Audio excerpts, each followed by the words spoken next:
Welcome, ladies and gentlemen, to another episode of Signal Fire Radio, a show for military veterans where each and every day we have encouraging conversations designed to feed your mind, strengthen your body, enrich your spirit, and grow your tribe. I'm your co-host, Rob Renz. I am joined by our other co-host, Brandon Pettyjohn. What up? Who is looking, if you're not watching on YouTube and you're just listening to audio only today on the podcast platform of your choice, is looking very lawyerly.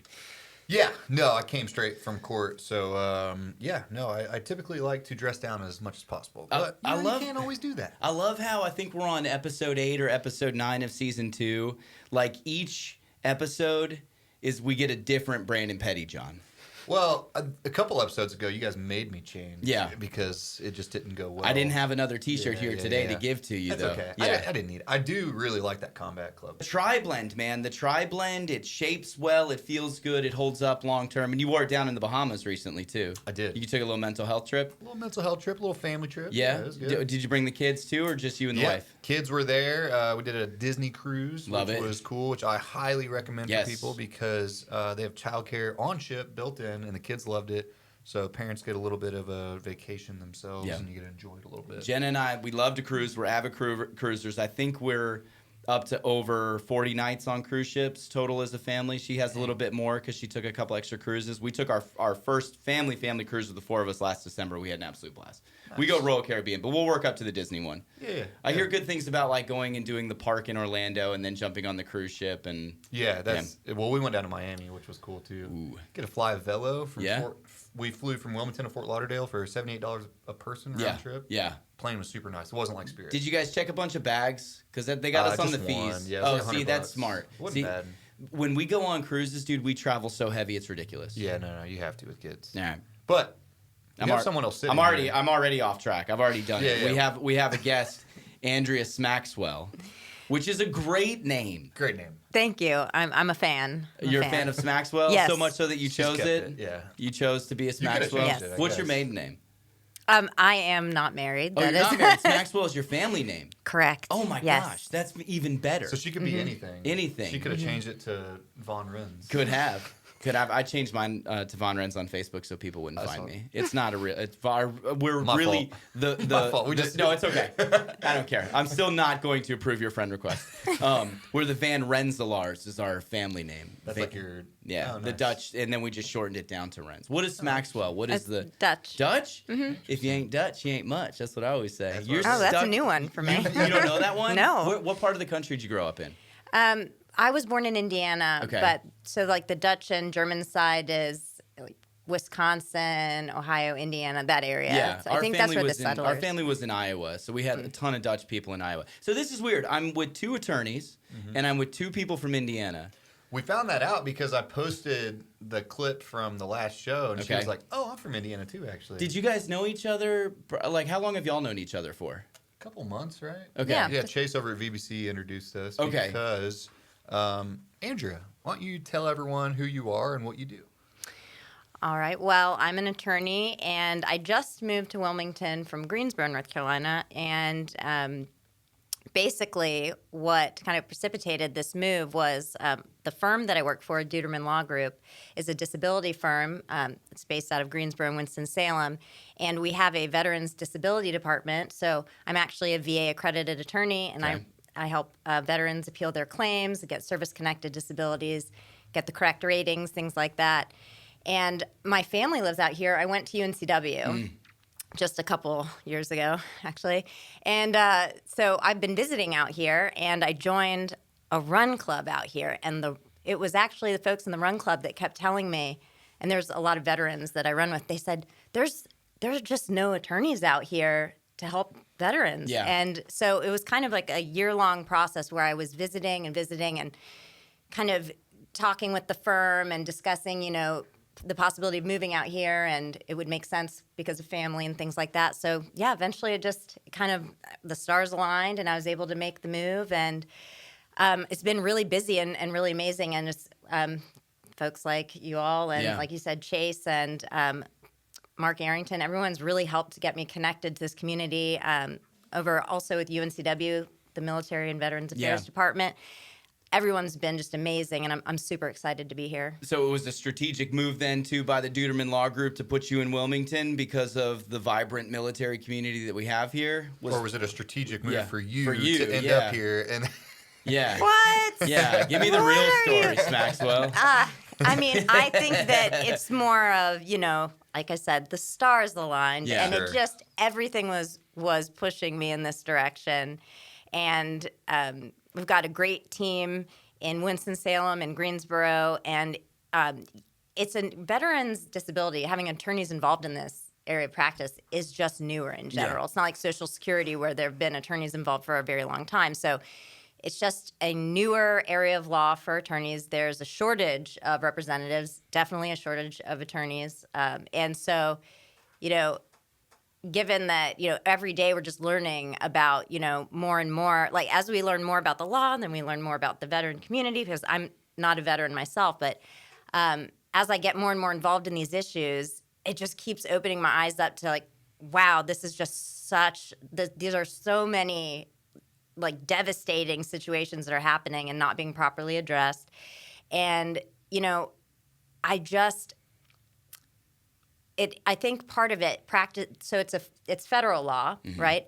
So it was just kind of like one of those things where one day I thought, why are we limiting this to the triad? I mean, there is really nothing standing in our way. And so it's just kind of one of those things where you just have to say, this is something we can do. We don't have to do what we've always done. We can go, across the U.S. and help anybody. And so now I have clients in several different states. So tell me how it works. So I guess let's start even before that. Why are you necessary? Good question. So I think what happens is... and you can talk as much shit about the VA as you want to. I did want to address some things in a bit about that, on that topic. But so what happens is either, and this is just what I'm gathering over the years from my clients, is that you get information or you don't get information as active military going through a discharge process. Before you actually are discharged, you may get some information from the VA if you call them and ask. But in general, there is a lot of misinformation, a lot of disinformation, and there are a lot of folks, and yes, I think this part is the VA, makes it seem like this is a very simple, straightforward process. And for some veterans, it is. Sometimes I see, like, sometimes veterans come to me with 90%, and they've applied and just gotten that, like, right off the bat. Wow. So that happens, but it is very much a legal process. I mean, it is based on regulations. There are elements that have to be met. And so what happens is the VA is overburdened. They're a lot of times sending out decisions that I can tell, to be honest, are cut and pasted, a lot of them, because there are certain mistakes that let you know it's been cut and pasted, but they're just overburdened. And it's not an excuse, but it's the reality. So I have a lot of veterans that come to me and they say, I've been appealing this and appealing it. And what's happening is a lot of times the reasons for the denials or the ratings are not properly explained. So again, where it seems like this is a straightforward process that you could address on your own, sometimes it actually takes somebody who's, maybe this is their niche, this is their profession, to look at it and say, well, I actually know what the requirements are for service connection. I know what's missing from here. And a lot of times, the reason they give you for why they're denying you, for why your rating is staying the same, is actually not even the right reason. So now you're going down not only a rabbit hole, but the wrong rabbit hole. So it's really good to just at least, I'd say, get in touch with an attorney to have them review your claims, because I wouldn't even trust looking at a rating decision, honestly, that what's even in there is correct. So, all right, so when does a veteran come to you? Do they come to you to file their claim, or when in the process would they say, hey, when would you say you probably need to talk to a lawyer? So mainly we handle appeals. And to be honest, the reason for that is because we can only get paid a fee on winning appeals. So that's just the fact of the matter. You can't do free work for people.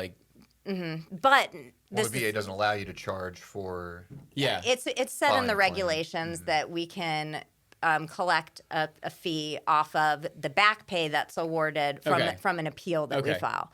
So what happens usually is we get veterans that call in that have never filed, and we will direct them to VSO. VSOs are great. They can be very helpful in helping veterans file initial claims. You can actually file them yourself as well. You can go online to va.gov and you can get the forms yourself, or at least put in an intent to file if you're not ready to file. So that'll hold your that's place. Your back pay, back pay date, right? Yeah, that's going to kind of just stake your place in time and give you a year from that date to get it together and get over and file the claim. But anyways, we will send folks over to, VSOs. Will help them with that, give them a phone number, and just say, call us back when you get a decision, even if your claim is granted, because they may have not given you the right rating. Right. So they'll call us back. We'll follow up with them. But if somebody does call, say a veteran calls and they have some claims that they want to appeal, and let's say they have some claims they have not filed for yet, I will file those claims for them. There's no reason why I wouldn't. I personally, just myself, like ethically, I feel obligated to do so. Right. I just think it's the right thing to do. And let's be honest, those claims usually don't end up getting granted anyways.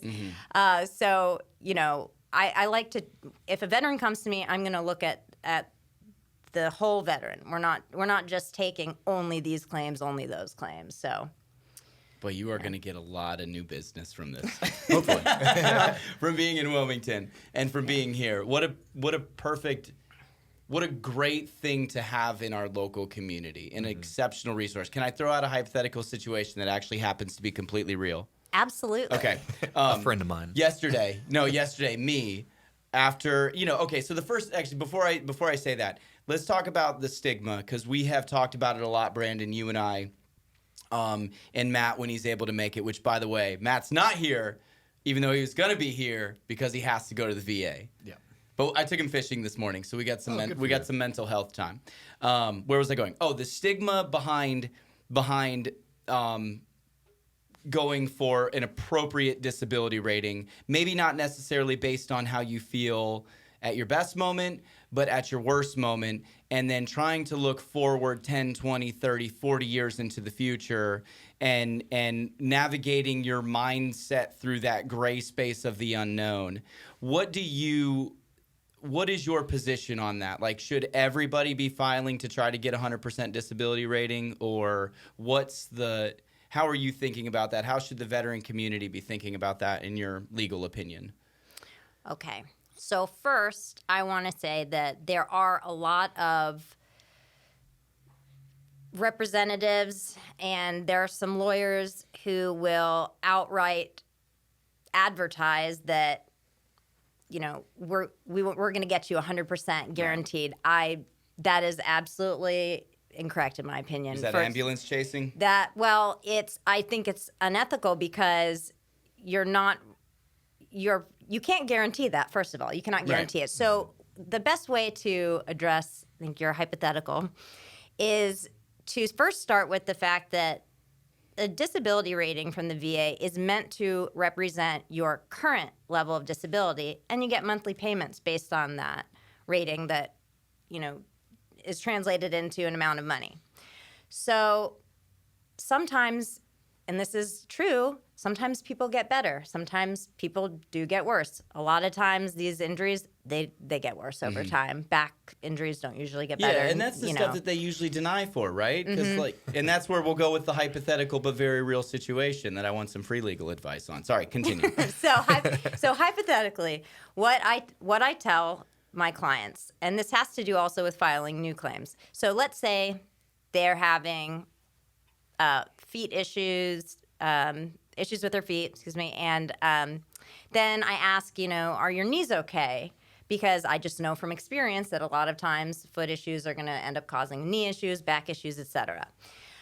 which then also can impact your mental health, by the way, which would be arguably covered. Yeah, because you shrink, you're getting shorter, and you're like, man, I was 5'11", and now I'm 5'9". Exactly. Well, however, for whatever reason that affects you in your mental health, that's and then your you're business. categorized as a short king, and then you go short through that. king. There's a lot of mental health issues with that. A lot. So, for sure. You got to get those shoes that they market on Instagram that give you an extra 10. Oh, like the Spice Have Girls you gotten that targeted ad? No. I don't know why I keep getting this targeted ad from Instagram. Watch, you're all going to get it now. King, No, I'm not. I'm a Hide my phone. average-sized human being. Where it's like, I'm average, guys, dang it.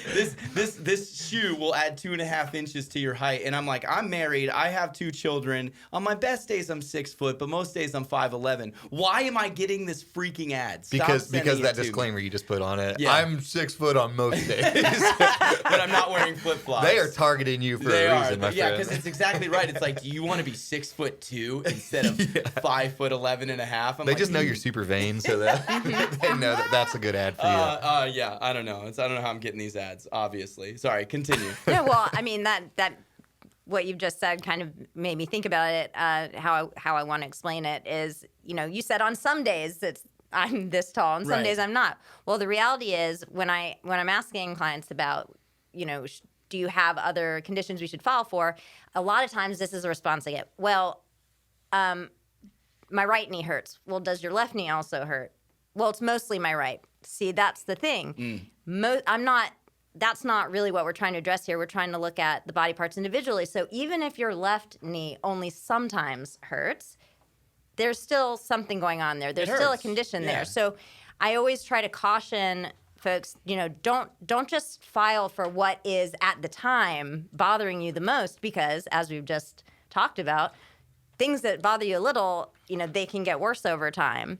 And I've received specific guidance from the decision review officers that I have informal conferences with that, they've said, hey, make sure you tell your client when they go in for this new exam we're ordering, make sure that they express to the examiner their symptoms on the worst day without medication. Because medication, if that helps your back feel better, your knees feel better, that's not supposed to be taken into consideration as far as, thinking, how disabled are you from this injury. Yeah. So you can say, be very specific about this. My knee pain is an 8 out of 10. If there are days when your knee pain flares up and you're an 8 out of 10, then that's what they're supposed to be rating you on.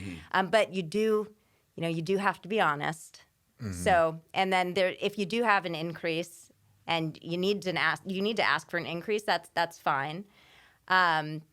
But yeah, definitely don't overdo it, because one thing that's really great about the VA disability area of law is that they really have to take your statements to heart. They really do, and unless they have a reason that they can point to as to why you're not competent, so that would be maybe finding some areas where you're being dishonest. So I would caution. Yeah, highly. Don't just be honest. Don't throw everything at the wall and see what sticks. The veteran has an ethical and moral obligation in it too, as well. I think. Well, there's a disclaimer when you file your claim that says, "Hey, anything you say that's untrue is violation." Brandon, of federal nobody law. Reads the disclaimer. That's why I'm explaining it for you. ChatGPT is summarizing all of the 175-page documents and spitting out the most important ChatGPT is going to be points. taking our jobs in about 50 years. It's gonna have all of case law downloaded by the end of 2030. Well, I actually, on that note, we did an experiment where we looked at, just for fun, what would ChatGPT say about filing a disability claim, and I think we put it in maybe 3 times, ran it 3 different times, 3 different ways. I'm not super well versed on how to do all that, but it definitely came out very wrong. Yeah. I would never have given. Well, I would never have told. It needs more of your data. It needs you to go in and try more and more and more. That's how I was listening to learns. a podcast and it was very interesting because I assumed that ChatGPT just would find the right answers, but what was explained, it was on the biggest platform in the world, JRE. Yeah. But they were explaining it like, hey, they search the internet. Yeah. ChatGPT does, and there's a lot of wrong shit on the internet. And so Well, that's what's so freaky about it is like it's at its infancy. It's really several years old or has been in development, and every time somebody goes to it, it learns more and more and more because you have to ask it to do things 3, 4, 5. Now, if that's when it becomes sentient, comes outside of the servers, grows into human form, and next thing we know, we got the Terminator. Now, if like Westlaw decided to do a Chat GPT for that would be a problem. Yes, that would be a big problem. If they could just search case law in an instant and figure that out. Yeah. So we talked before we get to the very real hypothetical situation. You talked about kind of the physical manifestations of injury, knees, ankles, back, and whatnot. What about the silent wounds, the unseen ones, the PTSD symptoms, depression, anxiety, which is I feel like we focus a lot on PTSD, but depression, anxiety. I have a question, or maybe more of an opinion. Like, what stress? Just stress in general. Is that? Because I get stressed out, but I feel like I manage it very, very well. But then there are times where it's like avoidance behavior, anger. There's physical manifestations of it when it just feels like it's too much for me to bear. But should somebody and I have a PTSD, diagnosis, and we'll get to the very real but hypothetical situation on it. Should we be thinking about that at our worst possible moments too as well? And even for somebody who feels like they're otherwise well, they have it put together, but has low points as a result of like, there's the pressure of life and being a father and a business owner and all this other stuff. Can we separate those two things, I guess is what I'm asking? Or are they so interlocked and interrelated that we can't possibly pull those things apart from each other? That is a fantastic question. Gosh, I am two fantastic questions she told me. So glad that you asked. I told you I would be prepared, y'all. Yes. I told you. I'm very impressed. He's literally just asking for free legal advice. He's been waiting to ask these questions. I was going to get on your calendar to do this, but when you scheduled it on the podcast, I'm like, all right, here we go. There's no attorney-client privilege because this is being broadcast to a lot of people. Well, very good question. So I think I'm going to start with what Brandon raised because it leads right into that. So when we're talking about mental health that's related to service, I just want to make it very clear that any mental health that ends up being service connected, it doesn't have to have anything to do with the military at all. It doesn't have to have anything to do with combat.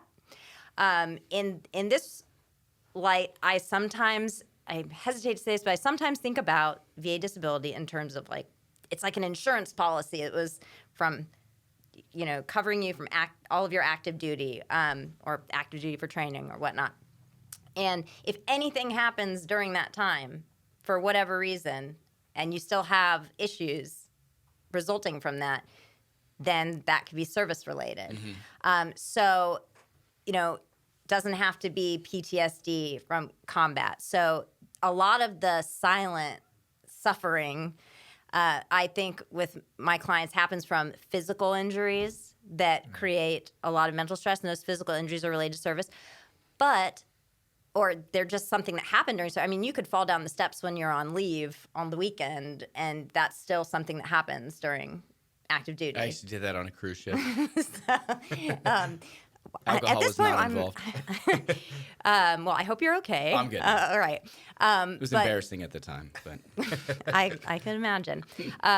But there are other things that happen during active duty. Divorce. I have clients who were overseas when their kids were born, and they were told that, before they deployed, will I be able to be at the birth of my child? And then they weren't allowed to go, and it really destroyed them.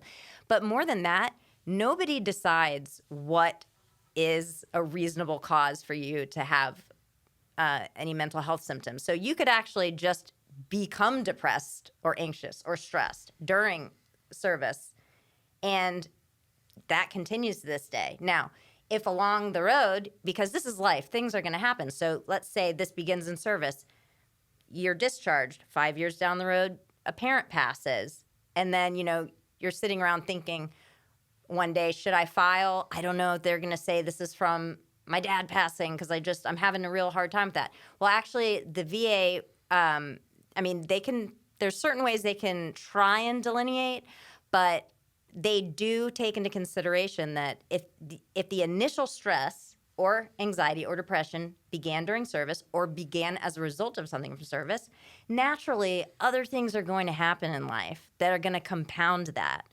But it still is part of the original, it's still just being added on top of the original stress, anxiety, mental health issues that began because of something that happened during service. So I would never worry about that. The other thing is the VA does note, I mean, most veterans filing for disability are not doctors. You don't have to know. You actually should not put down a specific diagnosis on your claim unless you actually have like the paperwork for it. You can put down mental health condition, anxiety, stress, whatever the symptoms you feel, let them sort it out.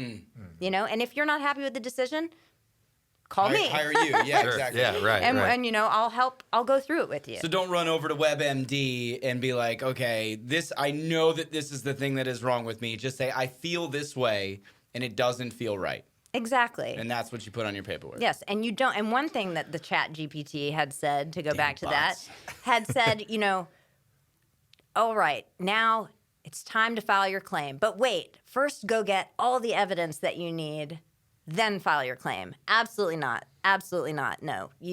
If you reasonably believe that there's something going on with you that is related to service, if you believe that, file the claim. Right. You got to file the claim. You don't have to have that evidence with you in your hand. You don't have to. I don't know if anybody's ever made this metaphor before, Brandon, but I'm going to try it on with you because it just popped in my head. Lay it on me. Okay. And if somebody has said it, I'm taking it as my own. I kind of, as she was explaining all of this, I kind of started to feel like, to use some visual imagery, a military person, sort of like a rubber band ball. And you just keep every year adding layers to the rubber bands, and it just gets tighter and tighter and tighter. But the rubber bands from the first year, you never take off. They're still down there underneath. Does that metaphor work, or am I being kind of stupid right now? Do you? Like the Book of Rins, chapter 1. Yeah. I'm gonna. Okay, the rubber band ball. I'm on to something now. It'll be the first chapter of the book that I write. No, yeah, and when she was talking, it kind of before. I really hope that it's original. I'm going to to steal that. Yeah. Just FYI. Let's make a T-shirt of it, and we'll just be like a little rubber band ball, and it'll be like our message to like get help. Yeah. Like take the steps. I'm sorry, I didn't mean to interrupt you. No, you're good. So like, you know, when you were talking, so it kind of just, to bring it back a little bit, it's sort of that like but-for causation, right? So like if, you know, I'm depressed, my dad just passed away, but I started feeling this way and then it's been exacerbated. So like if it was not but for that, whatever happened to you in service, whether it was just, you know, divorce, being depressed, missing your kid's birth, missing home, you know, whatever it is. So you're saying that whatever you felt in the service, even if it was exacerbated by something afterwards, you could still potentially file a claim for and get compensation for. Absolutely. Absolutely. And, you know, let's remember that we're not trying to prove exactly what caused your condition, whether it's physical, mental. The standard is just 50-50. Is it at least as likely as not? So if you're thinking about that in terms of mental health, we're not really required to pull apart and figure out, you know, what is the exact cause of why so-and-so is feeling X, Y, and Z. Because if you can just say, well, it says at least as likely as not that whatever happened during service is, you know, part of this and is still part of this, just as least as likely as not, then, you know, you've got a pretty good argument there. So, and the other thing that goes along with that is, and there's actually a specific question in the compensation and pension exam, where if you have multiple diagnoses or things going on, let's say you actually get a diagnosis during service for anxiety, and then you get another diagnosis that's very separate after service, after a parent passes, to keep that example going. Well, there's a question that says, you know, are you able to separate out which symptoms are from the anxiety from service and then which symptoms are from the, you know, major depressive disorder from after dad passing? And no, you can't. Right, I mean, I don't think I want to say maybe one time, but there's really no way to go into someone's brain and separate out, well, this event is what your, isolation comes from, and then this is what your irritability comes from. You can't separate those. So. ChatGPT is going to hear this and they're going to jump on that. They're going to find a way to prove the science of this like emotional trauma marker. And this is the symptom, and those two things are related. You couldn't possibly do that. There's no way. Brain's too complex. No way. Yeah. And so I guess that leads me to a point because you, Rob, you had specifically mentioned PTSD, and then I'd kind of brought up any mental health. So the only time that they want you to point to an event would be like PTSD, right? Because there's a traumatic event that has to precipitate the PTSD, or no? Yes. That actually has to do with the way that PTSD is diagnosed, because it's based on a traumatic event. So naturally, if you don't have the DSM-5 diagnosis yet, or they're trying to check up on that in their own way, they're going to ask you about the traumatic event. Did you directly witness something? And they have their own ideas of what combat related PTSD, like what's gonna satisfy that. But I can't tell you how many times I have clients that their PTSD claims are denied, and it literally says your PTSD is denied for you didn't meet, your symptoms didn't rise to the level for the DSM-5, or your traumatic event doesn't qualify.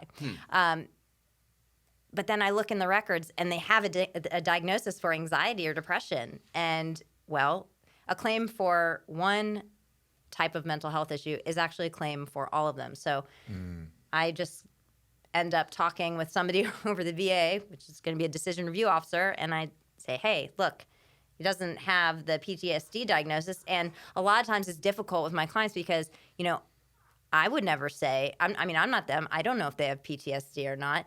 And so it gets to a point sometimes, and it can be a sensitive issue, where I say, look, this is, emotionally, I understand, and thank you for communicating to me what is important to you and what you're going through medically. Now, on the disability side of things, as far as how this is working, whether it's PTSD, anxiety, insomnia, stress reaction, it all goes into the same pot. It's all treated the same.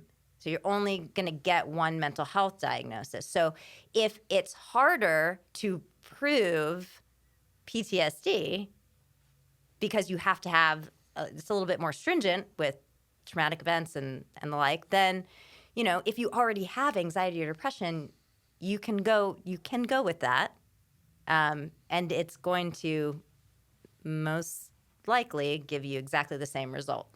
So would your suggestion be, instead of trying, you kind of already suggested this, instead of trying to point to a specific diagnosis, to say, I have a mental health condition, and let the VA evaluator, the doctor, make that determination? Absolutely. And I'm not saying that by any means is going to be, your golden ticket to success, but that is just something that we see a lot of times, and this with anything. If you have foot pain, veterans will claim, well, I have plantar fasciitis. But if you don't have that diagnosis, now sometimes the people at the VA, they're using their brain, and they are reading as they're supposed to. They're interpreting what's on the claim in the light most favorable to the veteran, taking what they call sympathetic reading of the claim, and they'll say, okay, we're talking about the feet here, so anything with pain and the feet, and they'll evaluate for that. But sometimes there are other folks evaluating over the VA, they say, oh, I don't see a diagnosis for plantar fasciitis, and you get cut off there. So all I'm saying is it just gives you a little bit better chance to go a little bit further. And a lot of times we are talking about saving time and frustration of having to go through it. So these are just some things that I've seen over the years that that you could avoid just by being more broad with what with describing what your condition is. I have a couple of follow-up questions. I got to think about how to get to them in order, because my head literally just exploded a few minutes ago when you said something. There are other mental health You're telling me there are other mental health diagnoses outside of just PTSD? Yes. Holy shit. this whole time I thought it was one umbrella, and you said I don't think I'll say it as eloquently as you did. But you said if you have one, you probably have more, something like that. If you're applying for one, then they're all sort of interconnected like that. So there's a different diagnosis from PTSD than from like anxiety or some of the other ones. They don't just exist in a vacuum. Right? Exactly. Holy shit, man. I've been doing this thing all wrong. Well, you're answering some of my hypothetical but very real questions. Well, and before I forget, based on what you just said, right? So that's a very important takeaway for me, and something that I've talked about, you know, the differences in the veteran generations, right? So like me, you and Matt kind of all like had our own, but even after me, I've been out for 10 plus years now. Old salt dog. Yeah. But, you know, you don't have to see combat to get a compensation or to get compensation for mental health issues, right? So PTSD has been the focal point because we were at war for 20 years, but that's the easy one, right? That's the easy one. It's the catch-all, and it's what we've been kind of labeled as. Yeah. But things happen in the service, and you can and you should get compensated for that. And so don't let the fact that you didn't see combat, you didn't deploy, don't let that stop you from at least seeking some sort of disability compensation, because it's there. You're not taking it from anybody else. Just because you get it doesn't mean that somebody that saw combat doesn't get it. No, there's a pool of money out there. So don't let that, because I know a lot of veterans, having worked with justice-involved veterans, where they're reluctant to even say that they're a veteran because like, I didn't serve. I was a Cold War era veteran. I didn't deploy. No, you're a veteran. Or I was in the question I'm going to ask you later, National Guard or reserves, you're still a veteran.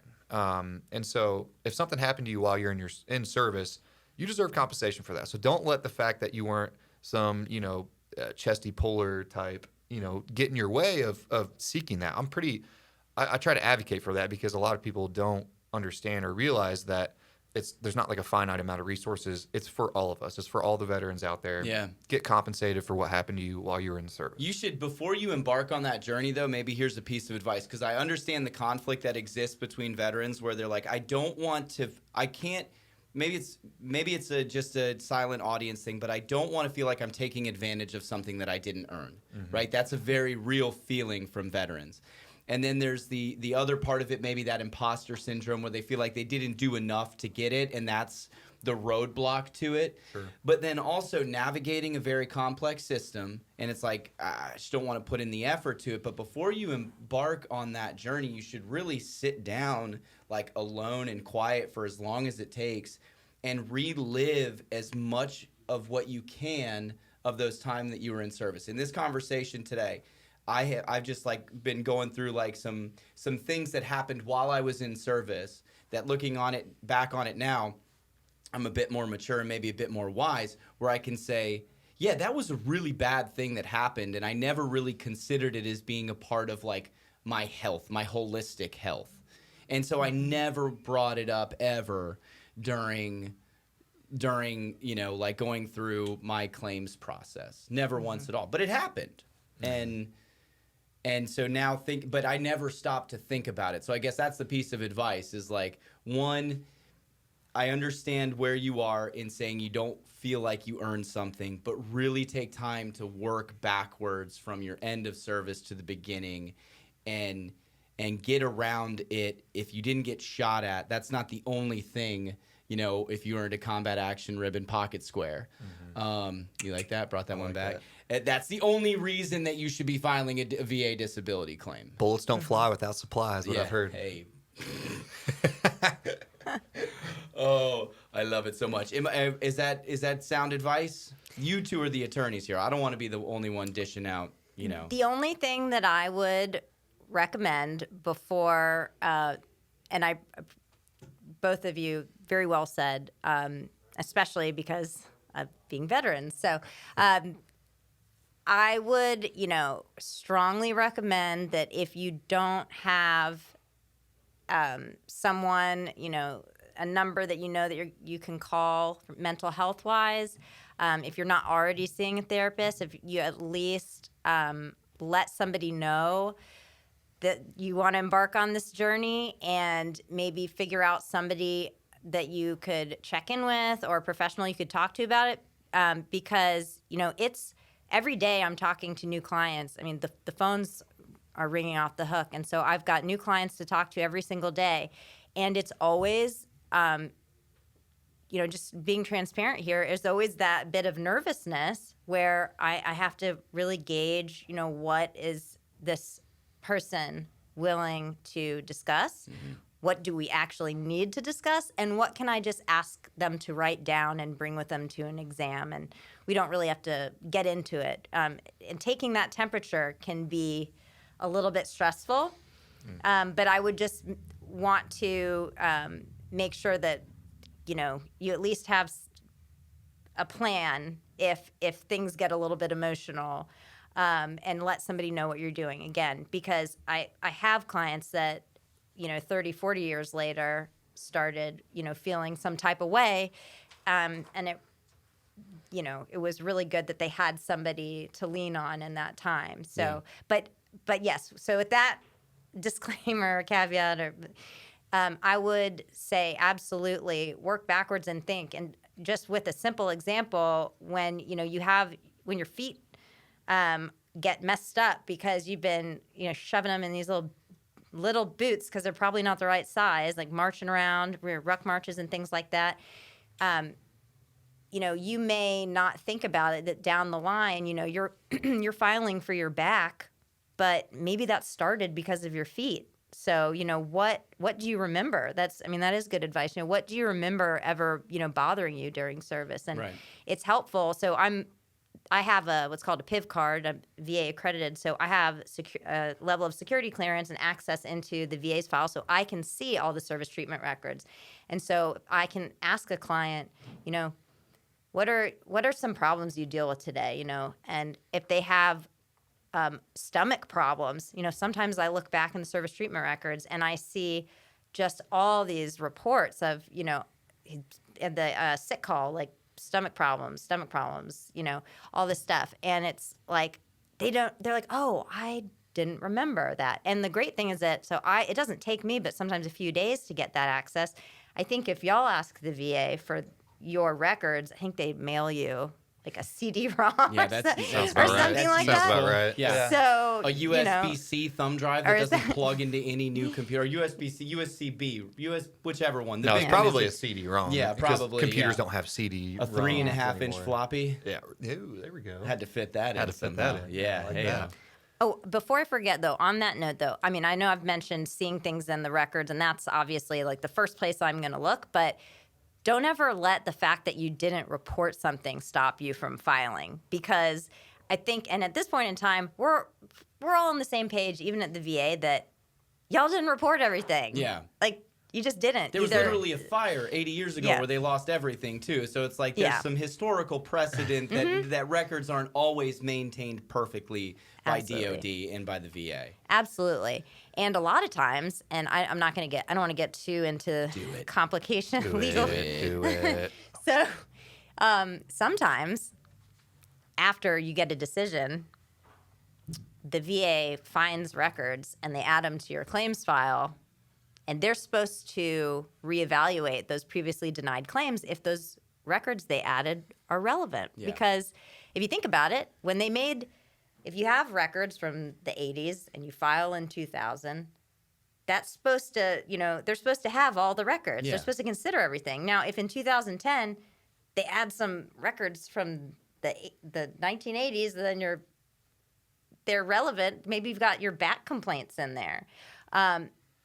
They don't always go back and reevaluate that claim. You think that's just a manpower issue? Yeah, they can't get to it. That's a manpower thing. There's probably some systems too. Like, does it flag somebody at the VA if a new record's been there to go and do all that work? It happens sometimes because I'll see a ratings decision and it'll say like a special review has been mandated, and so I guess there are quality control people who go in.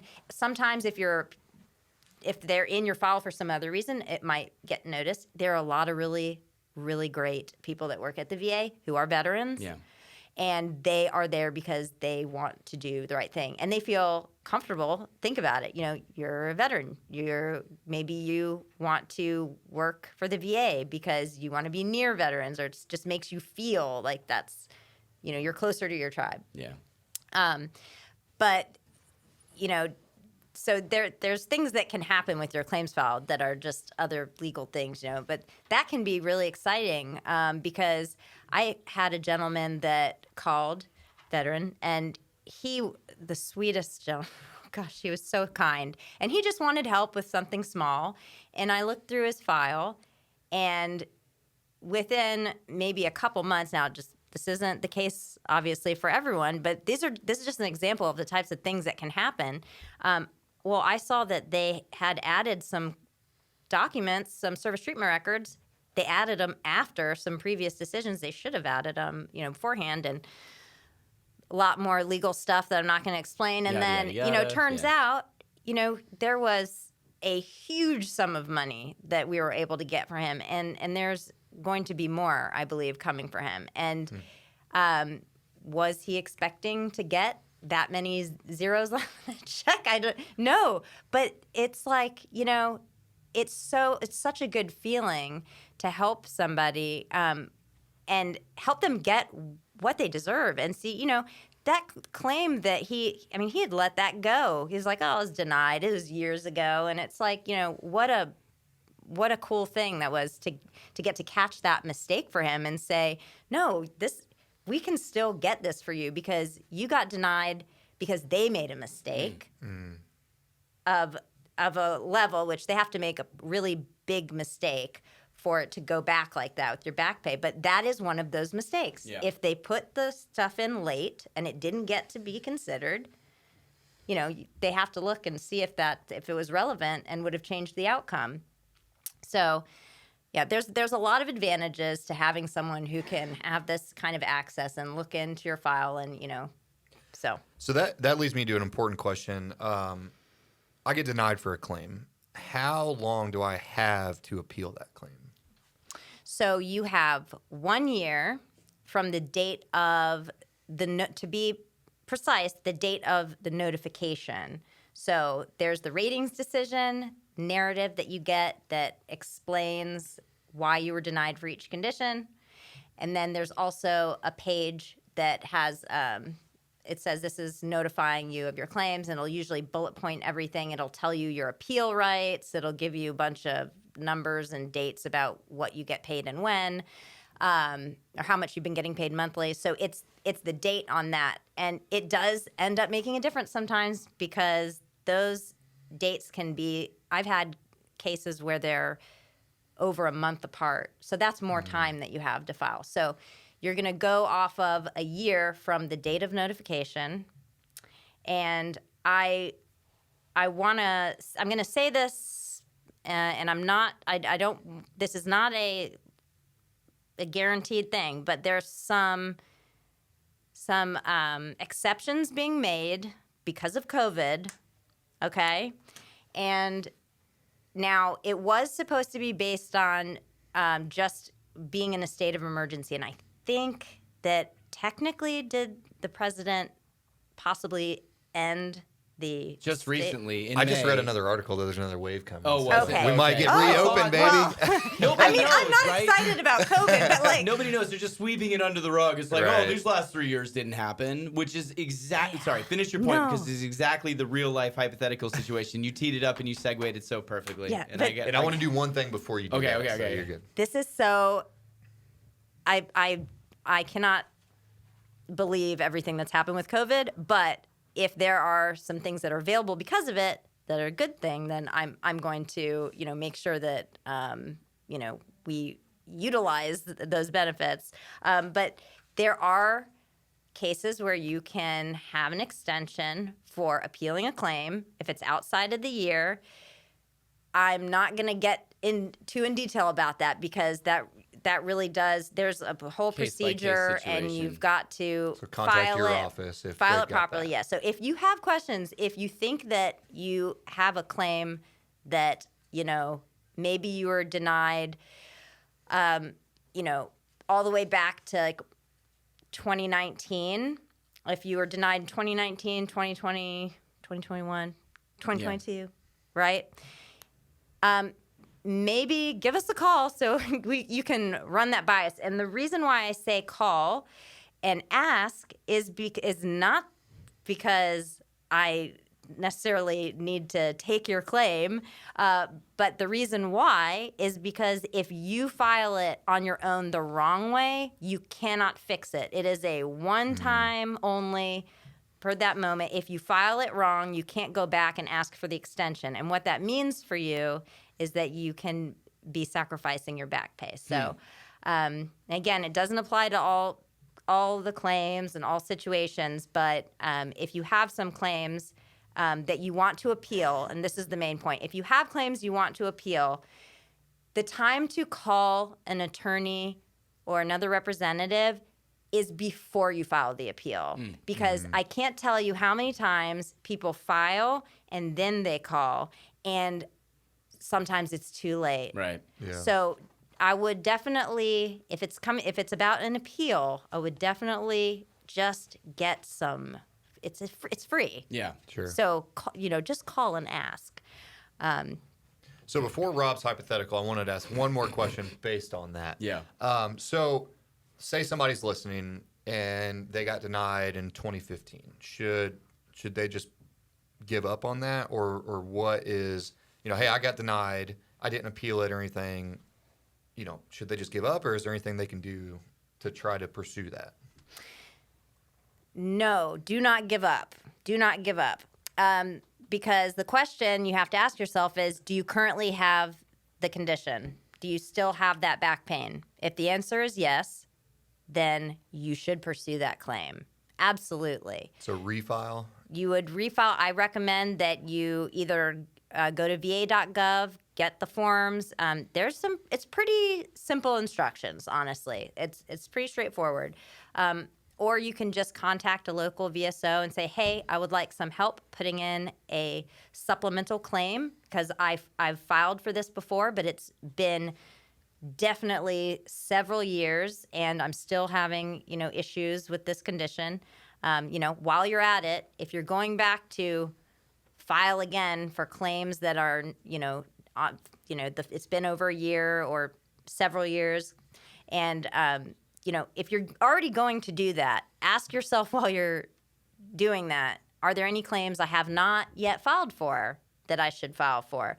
And that's another thing that happens, is like a tunnel vision. And I understand it. If your back is absolutely excruciating, maybe you're not thinking about your shoulder pain, or maybe you're not thinking about your mental health, but you should if it's hurting so bad that it's causing you, it usually causes a lot of stress. I just personally, again, not a veteran, but I have a history of some severe back pain, and that was incredibly depressing for me for quite some time. So that is just very palpable for me, that connection between the physical and mental. And, especially I have a lot of clients that used to love running and doing stuff like that. They can't do that anymore. Can't pick up their kids. Yeah. It's really difficult stuff to hear, but it's real. Yeah. So, think about it. That, as you had suggested earlier, Rob, just if you're already going to go do that, take some time to think about, what are some conditions that maybe are related here that I haven't yet filed for. Yeah. All right. We got like 5 minutes left. So if we need to take this conversation offline, we could do it, because there's two things we have to get to. And the later one is the more important to me, to clear the air a little bit, lighten the mood some. Because I've been in a real beach rom-com watching spree lately. So I want to offer 5 beach rom-coms to you and let you guys rank them on your own. Okay. I fear that I might have put myself into a red tape quagmire with the VA. And you saying something about COVID just makes me feel like there might be hope on the back end for it. So I went to refile in like early 2020, like pre-COVID. And I missed many of the like evaluation appointments because they were 4 or 5 hours away. It was like the first year of me opening the business, so there was like the stress of that, and it was like I can't leave on a Tuesday to drive up to Kill Devil and get this audiology appointment. I just can't do it. So a lot of the things that I had refiled for, I think didn't nothing ever really happened because of it. I saw like my rating increase a little bit for some of the stuff that I could get to that was local. So I was just not going to refile. I was just going to be like, whatever, just grind me under the wheel. But I sent in the intent to file yesterday. Actually, I put it back in the mail, encouraged by our conversations that we've been having here to go and do that. Should I just like appeal, or should I go in this whole like starting all the way back over again with the intent to refile? First off, good job putting the intent to file in. If in doubt, just always put one of those in. But I mean, it took me 3 years to even work up the courage to do that again. Yes, and that is... Maybe courage is the wrong word, but... No, yeah. That, yeah. I hear that almost every day. It's like, I just... a lot of my clients will say, it just took me so long. Because when I first started doing this, I'm thinking... oh my God, why did you wait so long, you know? But now I've learned, obviously, like, oh, okay, you're not alone in that. That is extremely common. And dealing with the VA and all of this takes an immense amount of energy.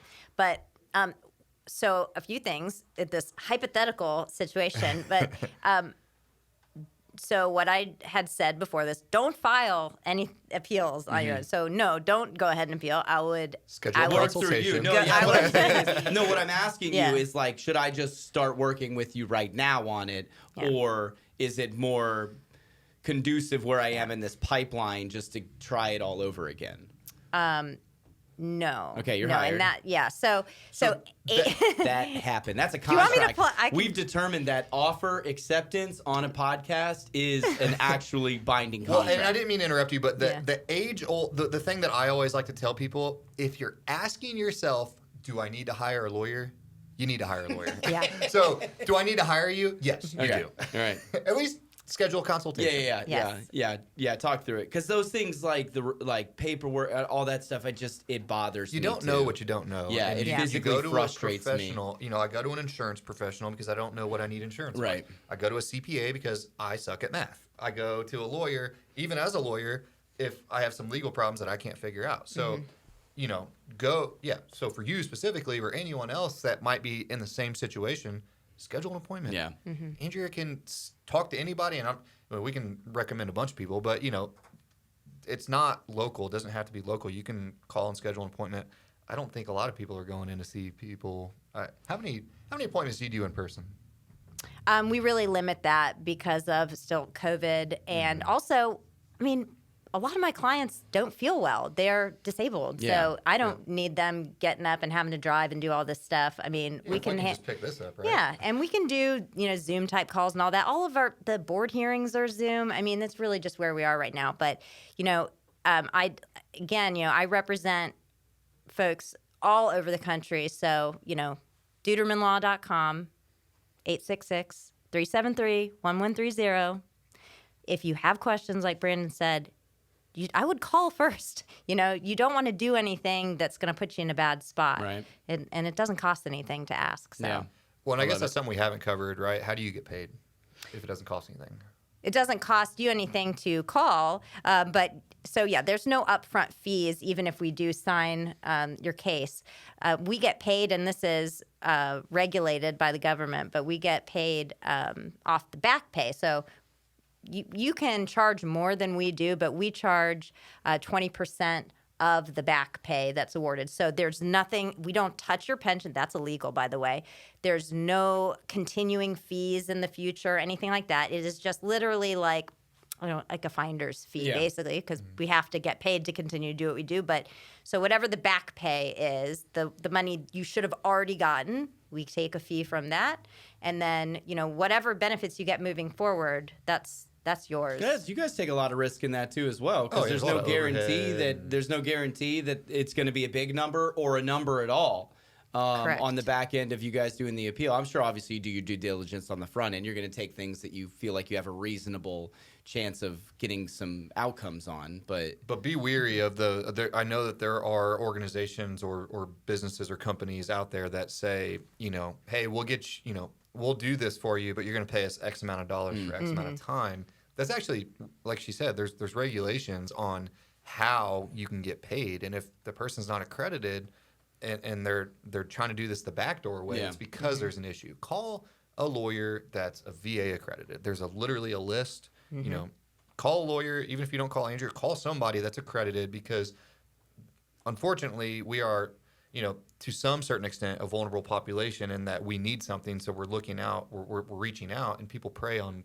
people like that all the time, unfortunately. Call somebody accredited. Be wary of the billboard lawyers with the 222-2222. Ooh, speaking of that, my number is hot now. Did I tell you my new number? Yes, you did, but we haven't announced it on the air. So my new number is hot. It is 910-910-9010. I love it so much. 910. Coming to a 3 a.m. infomercial. 9010. I've got so many ideas. I got to show you the new ad that we shot for a client of ours, because we could take that same kind of creative lens and do something really great. So if I just put a little twang on it and go 910, 910, 9010, like that's just. I'm with selling the cowboy cars. hat and everything. Yeah. All right, we got to wrap this thing up, but before I have to do it, I'm on a beach rom-com kick right now. Oh, you know what that is? So it's a rom-com that takes place at the beach. I'm going to give you 3 examples, and I want you to rank them. And I'm certain that you've seen them all, because you're a married person. Andrea, I'm going to assume that you've seen them all too as well. Wow. On the list, really taking a leap here. I'm taking a huge leap. Talk about taking a risk here. Okay, Fool's Gold with Matthew McConaughey and Kate Hudson. Yes. Forgetting Sarah Marshall. Okay, and oh my gosh, the third one is blanking on me right now. No. What was the other one? We just watched it. Fool's Gold, Forgetting Sarah Marshall. Silence is great for this type Dead of air. medium. I'm gonna have to call my wife. And So ask memory her. loss is a symptom. Forgetting Sarah Marshall. Fool's Gold. Oh, and Couples Retreat with Vince Vaughn. I've seen all those are the 3. Okay, those are the 3 that we've just watched recently. Have you seen those? Have you seen all 3? Yes, I have. Vince Vaughn and is Jason Bateman in Couples Retreat. All right, Andrea, you're the guest. We're going to start with you in order: Fool's Gold, Forgetting Sarah Marshall, or Couples Retreat. Definitely Forgetting Sarah Marshall first. Okay. Take my eyes, not the shirt. Not that I don't love Mr. Tommy Bahama. I just feel this is more appropriate for the evening. Oh, that's a classic. Russell Brand has turned out to be like a good dude. Like, Oh yeah, he's great. He's amazing on social media. His podcast is really good too. But you can't remember the opera, whatever the opera. The that he wrote. Dracula opera. The Dracula opera. So great. Oh man, now I have to watch it Yeah, again. exactly. Just because you brought up Exactly. the opera, now I have to watch it It's been an earworm again. in my head since we started watching. Okay, so Forgetting Sarah Marshall's 1. Okay, and then next would be Couples Retreat. Okay. I think in Fool's Gold. Yep. Okay, how about you, So Brandon? mine is, I admittedly have a huge man crush on Matthew McConaughey. Same. So it's got to be Fool's Gold first. Same, yes. So Fool's Gold. Plus, it's so damn cute. It's so cute. Yeah. Yeah, it's good. Just a good show. Okay. So Fool's Gold, and then Couples Retreat, and Fool's Gold, and then Forgetting Sarah Marshall, then Couples Retreat. Okay, I love it. I think that's exactly how I would do it too as well. Although there's some great moments in Couples Retreat. This yeah, is right what there. we- We're right here. gonna do the heart right there. Get tight on that, TK, for the kids on TikTok and whatnot. All right, that's gonna do it for this episode of Signal Fire Radio. Andrea, thank you so very much for coming on. If people want to get in touch with you, what's the best way to do it? If they have some questions for you, want to book a consultation? Well, you can go online to deutermanlaw.com. That's DEUTERMAN law.com. Or you could call toll-free 866-373-1130 and do an intake and get back with you. Perfect. Awesome. No single repeating numbers. That's how you know it's legit. That's right. So it's like Deuteronomy minus the money, add a man. That just means that they didn't pay $20,000 for a phone number. Yeah, exactly. I don't know. Exactly. Maybe you did. I don't know. Brandon at the Port City Attorney. As Rob, always. you can at Rob Renz or at Signal Fire Radio. Go follow us on social media. And until next time, go out, feed your mind, strengthen your body, enrich your spirit, and grow your tribe. And go be a signal fire in your community. We will talk to you next time.